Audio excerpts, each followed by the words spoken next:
Welcome to the Deep Dive. We take your source materials, find the core insights, and today, well, we're heading to East Africa. That's right. We're focused on Amboseli National Park in Kenya. Famous for those absolutely massive elephant herds. And you just can't beat that backdrop of Mount Kilimanjaro. It really earns the name Land of Giants. It does. But what's really interesting here is that behind that beautiful postcard image, there's this intense struggle for survival going on. Yeah. Yeah, we're looking beyond the usual safari story. The sources you sent dig into these huge conservation challenges, think drought, land fragmentation, and how all of that is forcing people and wildlife to figure out how to coexist across this massive area, the greater Amboseli ecosystem. We're talking about 1.6 million acres. Okay, so that's our mission today then, to sort of unpack how that coexistence actually works. You sent materials detailing the crises, sure, but also these really inspiring community-led solutions that seem to be, well, holding things together. Exactly. It feels like the main threat isn't just, say, poaching anymore. The real fight has shifted to securing the landscape itself. The lands. Makes sense. Okay, let's jump right in. Great. So the structural risk to the ecosystem, that's the big worry now. And it all starts really with Kilimanjaro. Africa's highest peak, 5,895 meters. Which isn't even in Kenya, right? It's across the border in Tanzania. Correct. But it's underground springs, the glacial meltwater. That's what feeds Amboseli springs and swamps. It's the lifeline, especially during the dry seasons.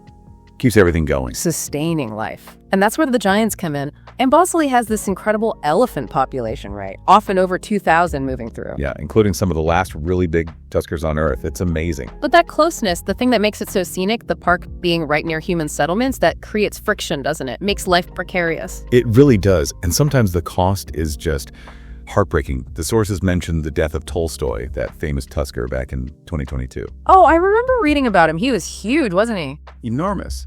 And about 51 years old. A real symbol. But he died from an infection, likely from a spear wound he got raiding a farm. So not poaching, but conflict. Exactly. Conflict over space. A giant basically running out of room in a landscape being carved up by people. Wow. That really sets the scene for what happened in 2022. That year sounds like it pushed everything to the brink. It wasn't just dry, it was catastrophic. It was devastating.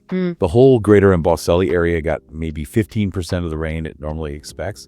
Just 15%. 15? That's almost nothing. Pretty much. And when water vanishes, the impact is immediate. It hits everything, every living thing. And the elephants. The sources painted a grim picture. Yeah, over 200 elephants died because of the conditions. But here's the really alarming part. 90% of them were calves. Young ones under 4 years old. 90%. So almost an entire generation wiped out. That's the fear. Losing that many young ones is going to mess with the herd structure for decades probably. And the people, the Maasai communities. They were hit just as hard. Their lives, their wealth, it's all tied up in their livestock. And they lost up to 75% of their herds. 75%. Unbelievable. That must have led to a huge spike in poverty. Absolutely. And reliance on aid. And then, when there's no water, no grass anywhere, what happens? Competition, fierce competition for whatever's left. Exactly. Human-wildlife conflict just exploded. Yeah. Incidents doubled, maybe even tripled.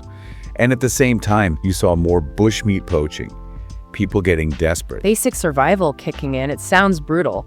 But you mentioned earlier the drought was maybe the acute crisis, but there's this longer-term, maybe sneakier threat. Land fragmentation. Right. That's the chronic issue. The slow burn that could be even more dangerous. Explain that. Why is chopping up the land the biggest threat? Okay, so historically, that huge 1.6 million acre area around the park is mostly communal Maasai land. Wildlife could roam pretty freely, follow the rains, find grazing like they have for centuries. Okay, traditional patterns. Yeah. But now, that's changing fast. The land tenure system is shifting towards small, private plots, individual ownership. So people getting actual title deeds for their own pieces of land. Exactly. And with ownership comes fences, roads, maybe different land uses like farming. Ah, so you're breaking up those ancient migration routes. Precisely. Imagine you're an elephant trying to get from dry season grazing near the swamps out to where the rain has fallen, but suddenly there's a fence line, then another, and another. It chokes the whole system. It does. Conservationists use the term implosion of the ecosystem. Those corridors get blocked, the animals can't reach the resources they need, the water from Kili, the seasonal grazing. The whole thing could just collapse inwards. Okay, so the problem is structural. It's about land owned by potentially thousands of individuals. So the solution has to involve them directly, right? Economically. That's where groups like Big Life Foundation come in. Their whole philosophy seems built on this idea. If conservation supports the people, then people will support conservation. Makes sense. A pragmatic approach. People need to see a benefit if they're going to live alongside, potentially dangerous or crop-raiding wildlife. And the results they're getting, even during that horrific 2022 drought, are pretty remarkable, according to the sources. Let's talk about the rangers. The sources mention 565 field staff, 360 trained rangers.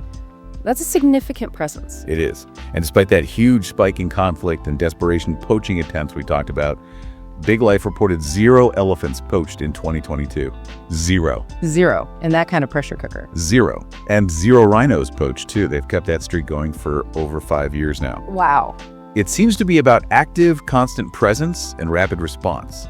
The sources mention one ranger unit tracking an injured elephant for 3 days straight, covering 60 kilometers, just to get vets in to treat it. That's dedication. It really is. It suggests Big Life has become the de facto security force across this vast area. They're preventing problems, not just reacting. Okay, so boots on the ground are key. But what about managing that conflict? The kind that led to Tolstoy's death. You mentioned compensation. Right, the Predator Compensation Fund, or PCF. It's a clever mechanism. How does it work exactly? Basically, it's a deal. If a predator, a lion, hyena, cheetah, kills a community member's livestock, the PCF pays the owner for the loss. But, and this is crucial, only if the community agrees not to kill the predator in retaliation. So it removes the incentive for revenge killing. Exactly. It turns the predator from just a liability into something indirectly valuable, because its presence allows this compensation scheme to function. It's a financial buffer. And was it used much in 2022 with all the extra conflict? Hugely. The PCF paid out over $143,000 that year, compensating for almost 3,500 livestock kills. That's a lot of money and a lot of potential conflict avoided. For sure. Interestingly, the data showed hyenas were responsible for most kills, about 61%, with lions at 16%. So it provides really specific data too. Okay, that helps manage the immediate crisis. But back to the land fragmentation, the implosion threat. How do you stop people fencing off their newly private land? That's the really complex long-term challenge. The main tool being used seems to be conservation land leases. Leases, so renting the land. Sort of. Landowners get paid a regular, predictable sum of money. In return, they agree not to fence their land, not to develop it in certain ways, and basically to keep it open for wildlife movement. So it's a direct payment for providing an ecological service, keeping corridors open. Precisely. It's trying to make conservation pay directly, reliably. The sources mention one area, Eselenjai, where this program secured over 28,000 acres, benefiting nearly 600 individual landowners. Which sounds promising, but 600 landowners on just 28,000 acres, when the whole ecosystem is 1.6 million acres. Getting that to scale must be incredibly difficult, administratively, financially. That's the million-dollar question, isn't it? It's hugely complex. You're essentially creating and managing thousands of individual contracts. It relies heavily on consistent funding, often from international donors or tourism partners. So it's potentially vulnerable if funding dips. Absolutely. That's the risk.